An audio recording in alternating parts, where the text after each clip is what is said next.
on the upcoming elections. Ben, a very good morning to you. What do we know about the circumstances surrounding this latest arrest of an MDC official? Morning, Ayanda. It's obviously quite disturbing. We don't know too many details. We don't know the exact reasons why the police have arrested this man.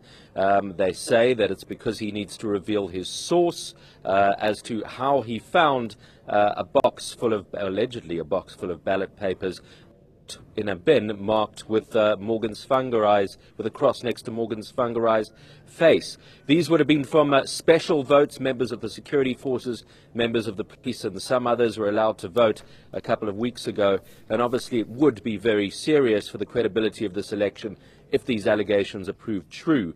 Now, we don't know, the MDC of course is saying that by arresting this man, they're shooting the messenger, and that really the ZEC and the police and the authorities should be far more concerned about this ballot box in question. Which brings me to my next question, Ben. These allegations of irregularities, this is just one of several. What are observers and electoral officials saying about these discrepancies?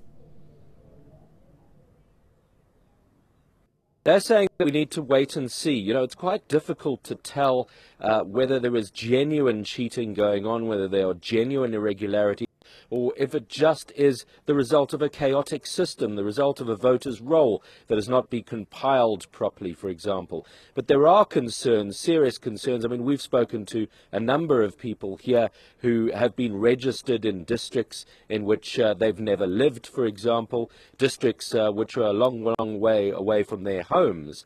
Now, that's obviously very concerning because it raises questions as to how that could happen. So there are those concerns. There's also a lot of talk about ghost voters. There's a lot of talk about more ballot papers being printed and what is going to happen with those. But it could also be a case in that regard. Morgan Tsvangirai has been very strong on that. It could be the case that the electoral authorities need to print more ballot papers to make sure that they don't run out on voting day. It's quite difficult, I think, to work out within this chaotic system, within this voters' roll that is not what it should be, just how many voters are actually going to turn up on voting day, and perhaps the authorities are taking no chances. But given what we've seen in previous elections, when it took 5 weeks or so for the Electoral Commission last time to release the final results, which showed that Morgan Tsvangirai had won, the MDC is extremely concerned that the electoral authorities may try and cheat this one again in favor of ZANU-PF and Robert Mugabe. Nevertheless, Ben, the MDC forges ahead with electioneering. We know that that's wrapping up. What do we expect from their final rally today? A lot of people, for a start. They've promised to make Turn Harare red. I think that Morgan Tsvangirai is going to repeat the message that he doesn't believe that these elections will be free and fair, but nonetheless, if MDC supporters get out to the polls across Zimbabwe, put their crosses next to his name, that Robert Mugabe can be overcome, and the MDC can form a government alone this time, as it believes it should have been allowed to do in 2008. Robert Mugabe has spent the weekend warning against that very thing, saying that Zimbabweans need to rectify the mistakes of 2008, that it was a mistake to vote the MDC into power, and that they need to rectify that now.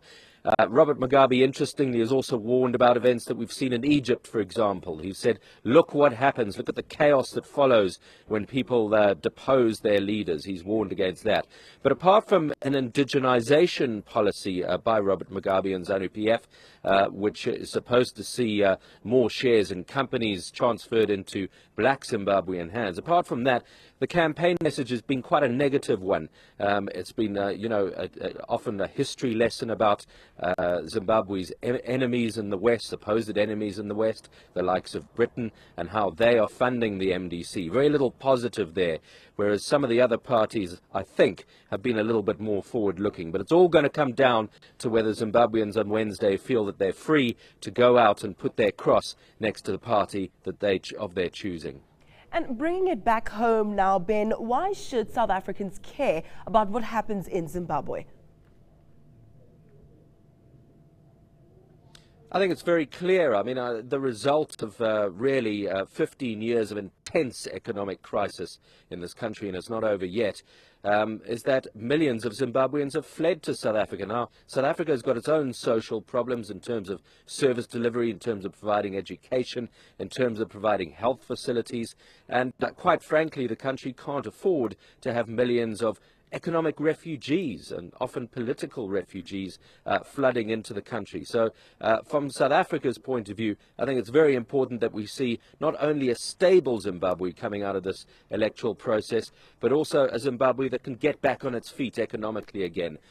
You know, the thought of a southern African region with a Zimbabwe firing economically alongside a South Africa firing economically is quite, you know, it's quite a tasty one to start thinking about. But it's going to need a stable electoral process and a stable government implementing the right policies going forward. Indeed. Thank you so much for your time. eNCA Group News Editor Ben said live to us from Bulawayo.